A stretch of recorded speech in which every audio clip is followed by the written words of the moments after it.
আজকে আমি আপনাদের সাথে শেয়ার করব ছেলেদের ট্রাউজার কিভাবে বানাতে হয়। তো আসসালামু আলাইকুম সবাইকে, চলে আসলাম আরেকটি নতুন ভিডিও নিয়ে। এই ভিডিওটায় আমি আপনাদের সাথে শেয়ার করব আমি এখানে একটা ট্রাউজার বানাচ্ছি, তো সেটাই আপনাদের সাথে শেয়ার করব। প্রথমে আমি 2.5 গজ কাপড় কিনে নিয়েছি। এই চেক কাপড়ের দাম পড়েছে 85 টাকা করে গজ। তো আমি এখানে 2.5 গজ নিয়েছি। এবার লম্বা করে পেতে নিয়েছি। এবার আমি সব দিক থেকে 17 ইঞ্চি মেপে নিচ্ছি, উপর থেকে, মাঝ থেকে এবং নিচে সব দিকেই 17 ইঞ্চি মেপে নিয়েছি। তারপর উপরে কোমরের এখানে আমি 2 ইঞ্চি কমিয়ে দিয়েছি, দিয়ে পুটের ওখান থেকে একটু সুন্দর করে দাগ দিয়ে নিয়েছি এবং নিচে পায়ের ওখানে আমি 10 ইঞ্চি দাগ দিয়ে নিয়েছি এবং সেটাকে একটু গোল সাইজ করে আমি সুন্দর করে কেটে নিলাম।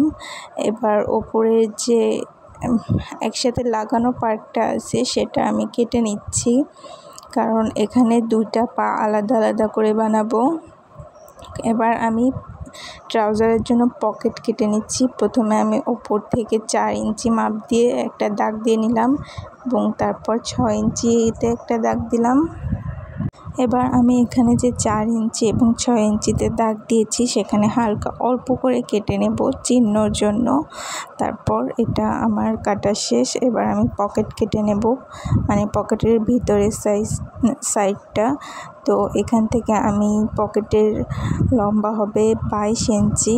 তো আমি 22 ইঞ্চি কাপড় কেটে নেব এবং আড়াআড়িভাবে হবে 6 কিংবা 6.5, 7 এরকম। তো আমি এখানে 6.5 ইঞ্চি কেটে নিয়েছি। এবার আমি 2টা পকেটের জন্য 2টা কাপড় কেটে নিচ্ছি। 2টা কাপড়ই একই মাপে, মানে লম্বায় 22 এবং আড়ে 6 কিংবা 6.5। তো এই দেখুন, এখানে আমার পকেটের কাপড় কাটাও হয়ে গেল। আমি লম্বায় 22 এবং আড়ে 6.5 নিয়ে কেটে নিয়েছি। এবার হলো ট্রাউজার সেলাই করার পালা। তো চলুন এবার আমরা ট্রাউজারটা সেলাই করে ফেলি। আমি এখানে আমার সুবিধা মতো করে 17 ইঞ্চি নিয়েছি। আপনারা আপনাদের সুবিধা মতো করে টাইট কিংবা ঢিলা করার জন্য কম বেশি করে নিতে পারেন। এবার আমি এখানে যে পকেটের সাইডটা কেটেছিলাম সেটার পকেটটুকু বাদ দিয়ে ওপরের সাইড এবং নিচের সাইডটা এভাবে সেলাই করে নিচ্ছি, যেটা হলো পায়ের বাইরের সাইডে থাকবে, মানে পায়ের সাইডে যে ডাবল সেলাই থাকে সেটাই আমি এখন দিয়ে দিচ্ছি। তারপর পকেটের ওখানে আমি কাপড়টা কেটে নিয়েছি মাঝখান থেকে এবং সেটা 2 সাইডে ভাঁজ করে দিয়ে সেলাই করে দিলাম, যেন সাইডের কাপড় থেকে সুতা না বের হয়ে যায়।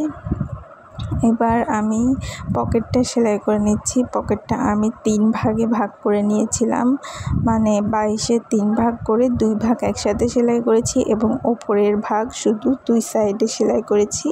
এবং এবার এই পকেটটা আমি ট্রাউজারের সাথে লাগিয়ে দিলাম।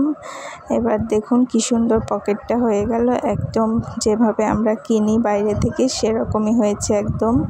এবার আমি পায়ের নিচের সাইডটা, আমার ট্রাউজারের দরকার ছিল 40 ইঞ্চি, তো আমি 40 ইঞ্চি রেখে নিচে 2 ইঞ্চি এক্সট্রা ছিল সেটা সেলাই করে নিয়েছি এবং পায়ের সাইড দিয়ে সেলাই করে নিলাম। এবং এটা আমি ওভারলক করে দিচ্ছি, যেহেতু আমার কাছে ওভারলক মেশিন নাই, তো আমি এই নর্মাল সেলাইয়ের মেশিনে জিগজ্যাগ প্যাটার্নে সেলাই করে ওভারলক করে নেই।